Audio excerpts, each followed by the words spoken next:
Assalamualaikum warahmatullahi wabarakatuh. Selamat pagi dan salam sejahtera bagi kita semua. Pertama-tama marilah kita panjatkan puji dan syukur kepada Tuhan Yang Maha Esa atas berkah dan karunia-Nya sehingga kita bisa berhadir pada acara penyuluhan pada pagi hari ini. Yang terhormat Bapak Ketua RT 02 Waringin Mintas dan yang terhormat para hadirin semua. Pada hari ini, tanggal 6 April 2022, kita bisa menyaksikan acara penyuluhan yang berjudul Pencegahan dari Penyakit Gastritis oleh mahasiswa Politeknik Kesehatan Palembang D3 Keperawatan Lubuk Linggau. Sebelum memulai acara, perkenalkan saya Ria Astuti sebagai MC yang akan membacakan susunan acara. Pertama, pembukaan. Kedua, pembacaan materi yang akan dipimpin oleh moderator. Ketiga, sesi tanya jawab. Dan keempat, penutup. Untuk mempersingkat waktu, marilah kita mulai acaranya. Kepada moderator, saya persilakan. Assalamualaikum warahmatullahi wabarakatuh. Selamat pagi semuanya. Saya ucapkan terima kasih atas pembukaannya. Yang terhormat kepada Bapak Ketua RT 02 Waringin Mintas dan yang terhormat para hadirin yang berbahagia. Baiklah, untuk mempersingkat waktu, marilah kita mulai acaranya. Materi akan disampaikan oleh mahasiswa Politeknik Kesehatan Palembang D3 Keperawatan Lubuk Linggau. Kepada pemateri, saya persilakan untuk memulai materinya. Baiklah, terima kasih kepada MC dan moderator. Nama saya Ria Astuti selaku pemateri pada pagi hari ini. Saya ucapkan terima kasih kepada para hadirin yang telah hadir. Kali ini saya akan membawakan materi tentang pencegahan dari penyakit gastritis. Baiklah, sebelum memulai materi kita pada pagi hari ini, apakah para hadirin Bapak Ibu ada yang tahu apakah itu gastritis? Nah, gastritis bisa juga disebut dengan MAH.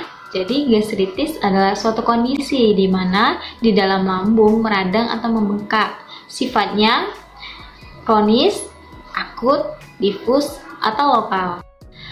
Jenis gastritis ada dua. Pertama, gastritis akut yang merupakan peradangan pada mukosa lambung yang menyebabkan perdarahan pada lambung akibatnya dari terbakar dari zat iritan sebagai pemicu peradangan seperti zat pada rokok. Kemudian sering terjadi pada banyak orang dan sifatnya itu sementara dan dapat disembuhkan. Kemudian ada gastritis kronis.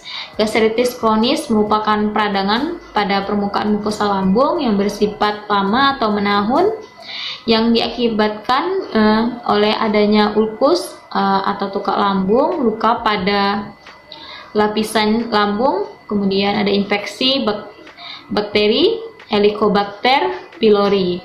Lalu bisa juga karena ada penyakit lain seperti autoimun dari penyakit HIV atau AIDS, ataupun juga dari diabetes mellitus. Lalu bagaimana dengan tanda gejalanya? Tanda gejalanya seperti perut terasa kembung, terasa begah, terasa penuh di dalam perut, lalu juga perut terasa nyeri di atas perut atas atau di ulu hati. Terus ketiga, adanya mual muntah besertai dengan gangguan nafsu makan atau anoreksia. Lalu terakhir, feses menjadi lebih hitam. Penyebab gastritis pertama karena konsumsi obat pereda nyeri yang terlalu berlebihan dalam waktu jangka yang lama. Efek samping dari obat ini dapat menyebabkan menghambatnya kinerja enzim zilokinase pada lambung. Enzim zilokinase ini berfungsi sebagai mempertahankan lapisan dinding lambung dari paparan asam lambung. Nah, jika asam zilokinase ini terhambat, maka terkikisnya dinding lambung, kemudian penipisan pada dinding lambung ini akan rentan terjadinya iritasi dan luka akibat dari paparan asam lambung yang terus-menerus, sehingga terjadinya peradangan lambung dan perdarahan pada dinding lambung. Selain itu, penyebab gastritis dapat berupa gaya hidup yang tidak sehat. Gaya hidup yang tidak sehat ini seperti pola makan yang tidak teratur, frekuensi makan yang berlebihan, konsumsi makanan yang seperti pedas, asam, dan lemak tinggi. Kemudian juga konsumsi minuman yang beralkohol dan kopi yang berlebihan. serta kebiasaan merokok. Kemudian penyebabnya dapat berupa infeksi bakteri seperti bakteri Helicobacter pylori. Kemudian juga penyebabnya berupa pertambahan usia. Pertambahan usia ini menjadi salah satu risiko terjadinya gastritis karena seiring bertambahnya usia akan lebih cenderung semakin menipisnya dinding lapisan lambung. Kemudian faktornya stres dan psikologis. Stres psikologis ini dapat menyebabkan peningkatan asam lambung di dalam tubuh. Dan terakhir berupa autoimun. Nah, autoimun ini seperti yang telah disebutkan yaitu penyakit AIDS atau juga HIV dan diabetes mellitus. Pencegahan gastritis dapat dicegah dengan hindari makanan yang dapat meningkatkan aktivitas lambung seperti makanan yang pedas, asam, berlemak, dan bergas. Kemudian kedua, hindari minuman dan kebiasaan merokok. Hindarinya seperti minuman yang bersoda, alkohol, dan kafein. Ketiga, makan yang teratur dan porsi makan yang kecil. Dan ketika setelah makan, jangan langsung berbaring. Keempat, hindari stres berlebih. Lakukan kegiatan aktivitas ringan yang dapat meningkatkan aktivitas istirahat tidur yang cukup. Kemudian terakhir, kurangi penggunaan obat pereda nyeri, seperti melakukan kompres hangat atau juga melakukan relaksasi napas dalam. Sekian materi yang saya sampaikan. Terima kasih kepada para hadirin atas perhatian dan antusiasnya. Saya kembalikan kepada moderator. Baik, itulah materi yang telah disampaikan oleh pemateri. Selanjutnya saya akan kembalikan kepada MC. Baik, sesudah sudah materi yang telah disampaikan, saya ucapkan terima kasih kepada moderator dan pemateri. Sekarang saya buka sesi tanya jawab. Kepada para hadirin, saya persilakan untuk bertanya. Perkenalkan, saya Heni Agustin Dwi Arianti. Izin bertanya, apakah penderita gastritis boleh berpuasa? Dan juga bagaimana caranya jika pada berpuasa ini pola makan kita berubah? Terima kasih. Baik, terima kasih atas pertanyaannya. Saya akan lemparkan kepada pemateri untuk menjawab. Baiklah, terima kasih atas pertanyaannya Ibu Heni.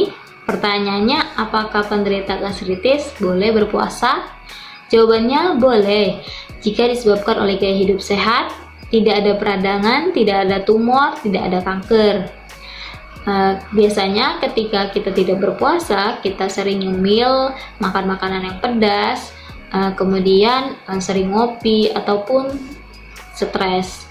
Nah, jika kita berpuasa, kita lebih terkontrol emosi, pikiran, dan perasaan, sehingga penyebab dari gastritis ini akan membaik dengan diri sendirinya.